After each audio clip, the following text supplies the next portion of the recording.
Que la paix soit sur vous toutes, j'espère que vous allez toutes bien.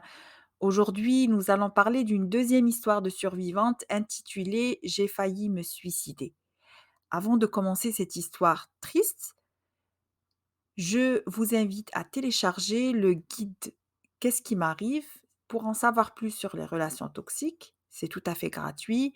C'est en bas de la vidéo, dans la case de description. Vous allez trouver aussi un deuxième lien qui vous permettra de laisser vos témoignages si vous êtes aussi survivante. Vos témoignages seront bien entendu traités avec la plus grande discrétion et le but est de tirer des leçons et non pas d'afficher votre vie privée. Je vous invite aussi à laisser un pouce j'aime si vous aimez cette vidéo. Cela aussi aidera beaucoup, le contenu de cette chaîne à être vu par le plus de femmes, je l'espère, survivantes ou bien victimes toujours de relations toxiques. Donc c'est très important de le partager et de mettre un pouce j'aime. Et c'est très important aussi de me laisser vos commentaires ou vos questions, sur le contenu que je propose. Si vous voulez qu'on parle d'un sujet particulier concernant les relations toxiques, si vous n'avez pas compris un des éléments que nous avons traités ici ou bien si vous voulez, me proposer une idée de contenu sur les relations toxiques toujours, hem, ça serait vraiment intéressant. En tout cas, laissez-moi tous vos commentaires et vos questions, j'y répondrai avec le plus grand plaisir. Alors, rapidement, nous commençons cette histoire. Bien sûr, comme d'habitude, l'histoire, est vraie, mais, nous avons changé le nom de la survivante et bien sûr, nous avons enlevé quelques détails de l'histoire afin de ne pas la faire identifier, au public. Donc c'est l'histoire d'Amina, 32 ans, survivante. Je me souviens encore de notre rencontre il y a quelques années, lors d'un mariage auquel je ne voulais même pas assister. C'était un mois de mai, je me rappelle. Je m'apprêtais à partir avec ma mère et mes sœurs à une cérémonie de mariage d'une des filles de l'amie de ma mère. Je n'étais pas motivée à le faire, étant un peu introvertie. Je ne me sens pas très à l'aise dans ce genre d'événement. L'amie de ma mère avait insisté. Je ne pouvais pas refuser. Nous sommes arrivés ce jour-là à 17h30 à la salle des fêtes, qui était pleine. Nous avons pu trouver quelques places disponibles à une table avec d'autres gens que nous ne connaissions pas. En face de nous se trouvait une famille, une mère et ses 5 enfants, 2 filles et 3 garçons. Un des garçons me fixait tout au long de la soirée. Je trouvais ça très déplacé, je dois dire. Dès le début, il ne m'a pas plu physiquement et la façon dont il me fixait me mettait encore plus mal à l'aise. Il était assis avec sa famille. Il avait l'air de ne pas vouloir assister à ce mariage aussi.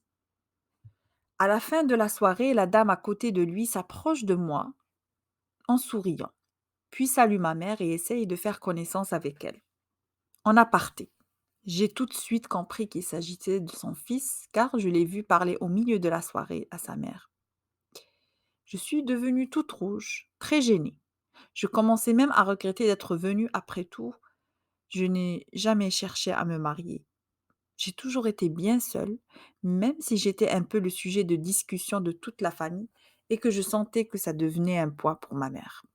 La dame en question ne perd pas de temps.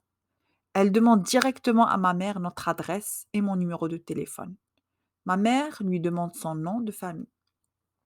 Elle essaie de savoir un peu où ils habitent. Il faut dire que la dame a en quelques minutes dressé un profil très flatteur de son fils, l'homme responsable, travailleur, sérieux, qui n'aimait pas trop les mariages, mais qui était obligé de venir cette fois. Ou encore l'homme au bon cœur qui a toujours soutenu sa mère après le décès de son père. Il ne fallait pas plus pour convaincre ma mère que c'était un signe du destin. Le lendemain, il m'envoie un message me disant qu'il a eu mon numéro à travers sa mère et que c'est la première fois qu'il contactait une personne de cette manière et que c'était un peu compliqué pour lui qui était introverti. Je ne sais pas si c'était sa manière de parler ou de s'adresser à moi ou si c'est le fait qu'il était introverti comme moi qui m'a incité à continuer à discuter avec lui. Je pense qu'il paraissait différent des autres et de jour en jour, j'avais l'impression qu'il me ressemblait énormément. C'est vrai que ce n'était pas tout à fait rose, mais ça ne m'alertait pas outre mesure. Il me semblait très calme, très posé, à l'écoute, ce qui n'était pas très commun. Il m'a dit qu'il cherchait à se stabiliser, à fonder une famille et qu'il recherchait une femme posée, qui puisse le comprendre et combler l'affection dont il avait besoin depuis le décès de son père. Il ne cesse de parler du courage de sa mère, de sa détermination à tout sacrifier pour ses enfants, et qu'elle constituait pour lui un modèle de femme unique qu'il n'avait pas à trouver. Il me demande ce que je fais dans la vie, ce que j'aime faire, ma relation avec la religion, avec ma famille, avec mes amis. Oui, bizarrement, après avoir parlé avec lui, j'ai senti une connexion, une sorte d'alchimie entre nous. Il cochait toutes les cases que j'avais mises dans ma tête pour la personne idéale comme époux. J'avais toujours cette idée de la personne idéale qui viendrait, qui m'accepterait comme je suis et qui réfléchirait comme moi. Je me rappelle lui avoir dit que j'étais un peu introvertie, que je n'aimais pas beaucoup les événements, car il y avait beaucoup de personnes. Lui aussi, justement, n'aimait pas trop les événements. Il me disait qu'il est allé à contre-cœur pour faire plaisir à sa maman. Les mois passèrent, rapidement, je dois le dire, et je me retrouve en robe blanche. Et là, tout a commencé à changer en lui. Ce n'était plus le même homme. Ça a commencé par une petite réflexion, autant autoritaire. Quand je te demande quelque chose, tu ne discutes pas. Je suis ton mari et tu dois te plier à mes ordres. Ce n'est pas parce que j'étais patient avec toi jusqu'à maintenant que je vais l'être encore longtemps. De dispute en dispute, d'humiliation en humiliation, mon univers a changé. Cet homme qui était timide, compréhensif, qui me disait détester l'injustice et la violence, s'est transformé en un monstre littéralement. Il cassait tout dans la maison et m'insultait de tous les noms. Puis il m'enlaçait le soir pour me dire qu'il me pardonnait alors que c'était moi la victime. Je me suis retrouvée enceinte quelques mois après le mariage. Et cette violence a duré 3 longues années. Je suis devenue l'ombre de moi-même, vulnérable, honteuse. Je me suis éloignée peu à peu de ma famille. Je vivais d'autant plus avec les siens qui ne m'ont pas épargnée. Ils m'insultaient de tous les noms devant notre fille. Un jour, c'en était trop pour moi. Je n'en pouvais plus. Je décide alors d'en finir. Je voulais juste dormir et ne pas vivre ce cauchemar. Pour moi, personne ne pouvait m'aider. Un soir, je dépose ma fille sur son lit. Je l'embrasse sur son front, comme un au revoir. Puis je retourne dans ma chambre et je le regarde longuement, couché sur le lit, en train de ronfler. Je m'assois sur mon lit. Je prends des médicaments. J'en prends beaucoup. Et je m'allonge. Et je dors. Je me réveille après à l'hôpital, entourée de personnes en blouse blanche, qui disent des mots que je ne comprenais pas.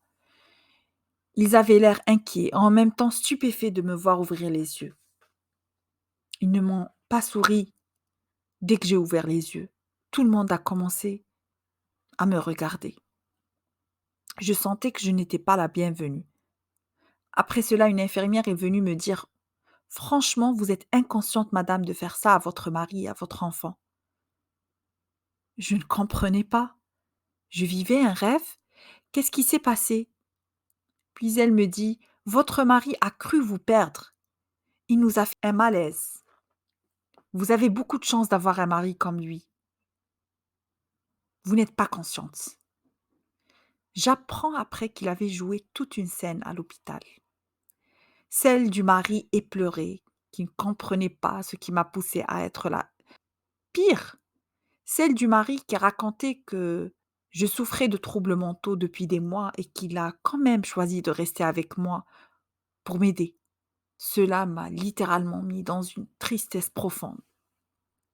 Mon cœur a explosé.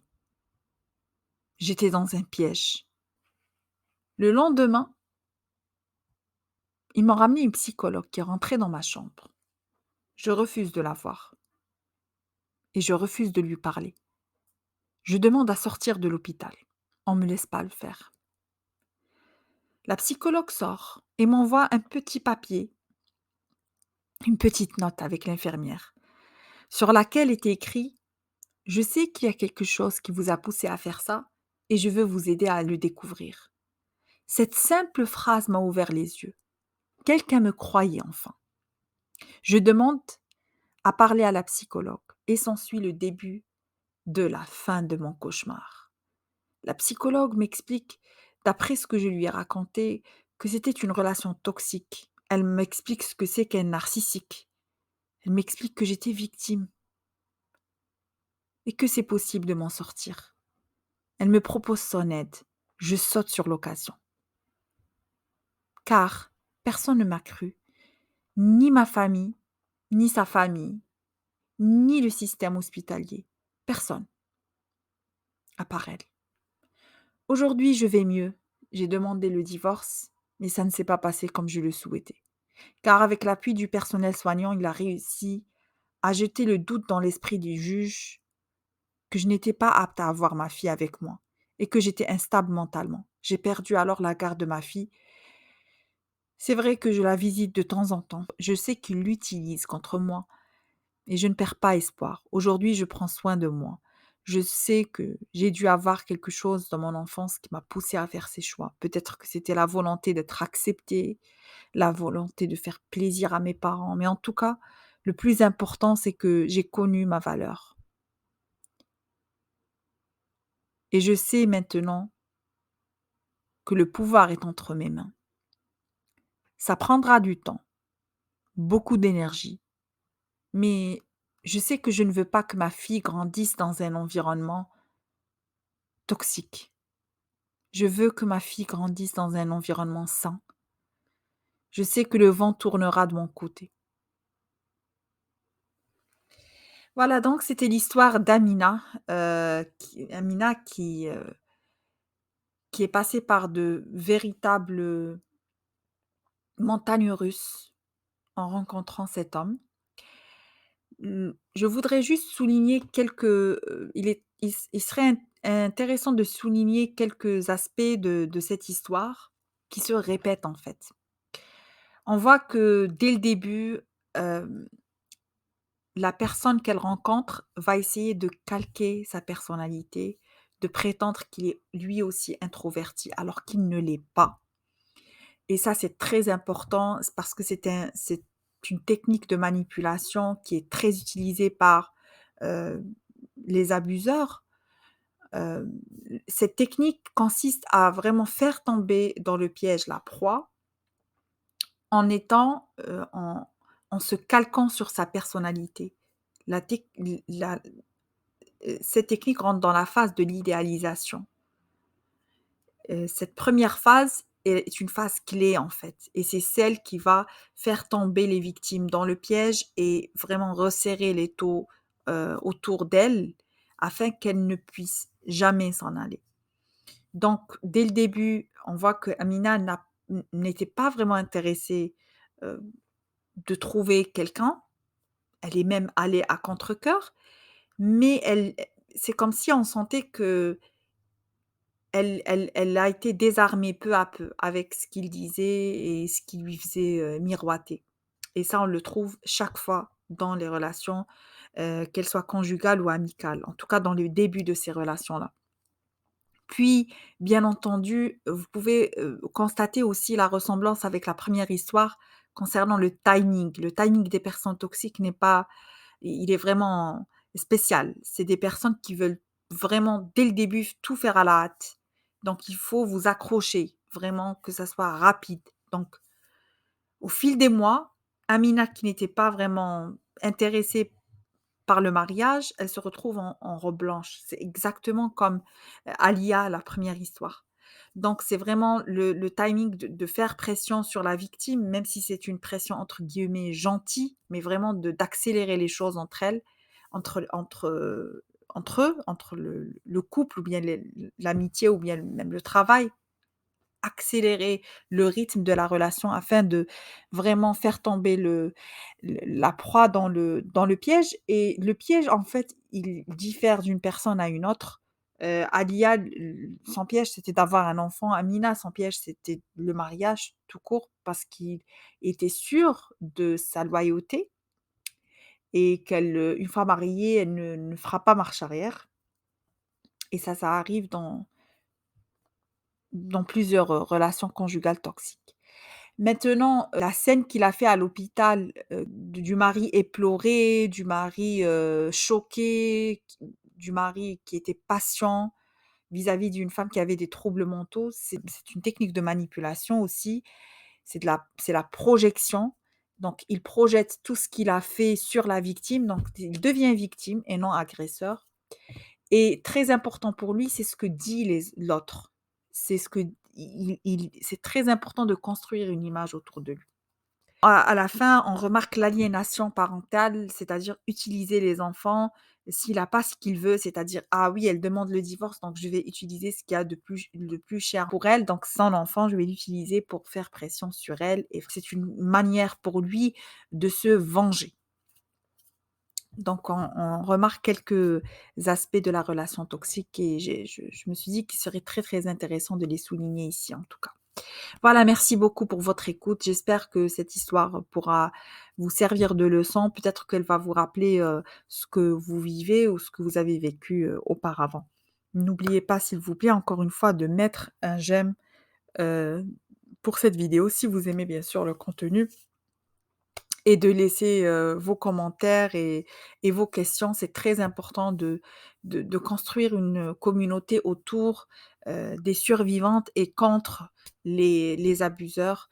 Donc n'hésitez pas à partager, à me proposer des sujets. Si vous voulez avoir plus d'informations sur un sujet, ou un autre, de laisser vos témoignages dans le lien qui est en bas, si vous le souhaitez. Bien sûr, il sera totalement anonyme et s vous non on ne demande ni nom, ni, détails personnels si vous voulez et n'oubliez pas aussi de télécharger le guide «Qu'est-ce qui m'arrive?» si vous voulez avoir, si vous voulez savoir si vous êtes vraiment aussi dans une relation toxique ou pas, parce que cette question me revient chaque fois. Merci beaucoup pour votre écoute. Je vous souhaite tout le bonheur du monde. Vraiment, prenez soin de vous. Dites stop à la violence et épanouissez-vous.